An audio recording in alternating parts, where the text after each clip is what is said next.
লেকচুমুনি বাজার কমিটিকে নিয়ে নানা অনৈতিক কাজকর্মের অভিযোগ পাওয়ার পর কমিটি ভেঙে দিলেন মেয়র তথা এলাকার বিধায়ক দীপক মজুমদার। গঠন করা হয়েছে 6 জনকে নিয়ে উপদেষ্টা কমিটি সহ মোট 15 জনের একটি অস্থায়ী কমিটি, যারা পরবর্তীতে ভোটার তালিকা ঠিক করে বাজার কমিটি নির্বাচন করবে। 2023 সালে অবৈধভাবে গঠিত হয়েছিল লেকচৌমুনি বাজার কমিটি। এমনই অভিযোগ বাজারের একাংশ ব্যবসায়ীদের। পাশাপাশি এই কমিটির অনৈতিক কর্মে ব্যবসায়ীরা দীর্ঘদিন ধরেই ক্ষুব্ধ। দুদিন পূর্বে এই কমিটির বিরুদ্ধে নালিশ জানাতে মেয়রের কাছে ছুটে গিয়েছিলেন বাজার ব্যবসায়ীরা সেদিন বর্তমান বাজার সম্পাদক তপন মালাকারের বিরুদ্ধে একগুচ্ছ অভিযোগ করেন মেয়রের কাছে। অবৈধভাবে দোকানঘর বসিয়ে অর্থ নয়ছয়ের পাশাপাশি বিভিন্ন ধরনের অভিযোগ তারা করেন। সেদিন মেয়র তাদেরকে আশ্বস্ত করেছিলেন বাজারে যাবেন এবং ব্যবসায়ীদের সঙ্গে কথা বলবেন। সোমবার লেকচৌমুনি বাজারে যান মেয়র এবং বাজার ব্যবসায়ীদের বক্তব্য শুনেন।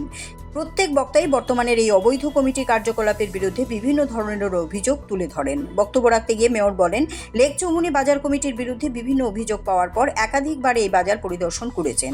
অবৈধভাবে নির্মাণ ভেঙে ফেলা হয়। এই বাজার সম্পর্কে শুধু বাজার ব্যবসায়ী না, এলাকাবাসীও অভিযোগ করেছেন।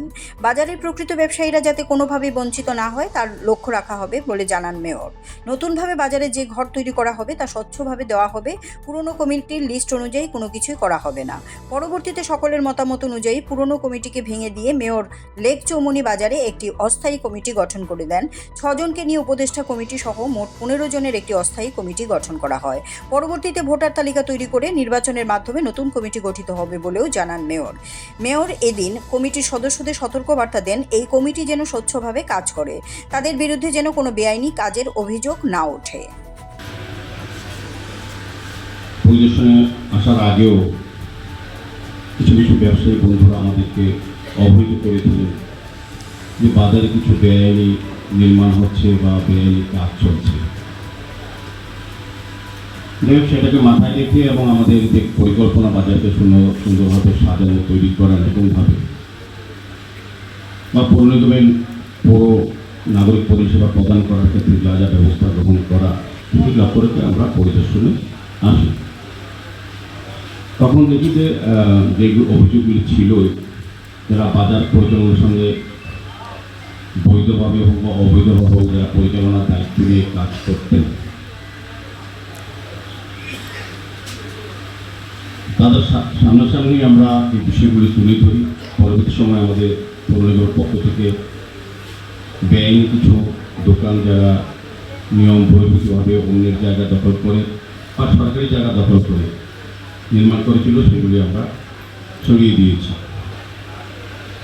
তারপরও মাঝামাঝি দেখা যায় নিয়ম না মেনে গায়ের জোরে অনেকে, সবাই না, কয়েকজন ব্যবসায়ী সরকারি জায়গা ব্যবহার করে অর্থ উপার্জনের একটা জায়গা তৈরি করেছিল।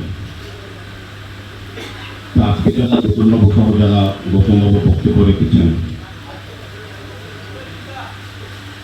তারা সবটাই যে বেশি করেছেন আমি বলবো না, তার সত্যতা আমি নিজেও জানি যে কতিপয় ব্যক্তি বাজার কমিটির নামে বাজারকে ব্যবহার করে ব্যবসায়ীর উপর জুলুম করে, অত্যাচার করে, নির্যাতন করে, ভয় দেখিয়ে তাদের অধিকারকে নিয়ে তাদের নিজেদের সম্পদ তৈরি করেছে।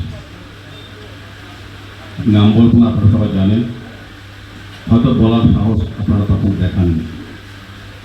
আজকে আপনারা সংঘবদ্ধ হয়েছে, খুব ভালো লেগেছে, এটাই উচিত। উন্নয়নের কাজে সবাই সহযোগিতা আমরা চাই, পাশাপাশি বেআইনি কাজের বিরুদ্ধে সবাই এক অনুযায়ী আমরা প্রত্যাশা করি। এটা আরও আগে হলে হতো লেকচৌমুনি বাজার আরও আগে উন্নয়ন। দেরি হলো, আপনাদের সাহসিক সিদ্ধান্ত বা মনোভাবকে আমি স্বাগত জানাই, ধন্যবাদ জানাই।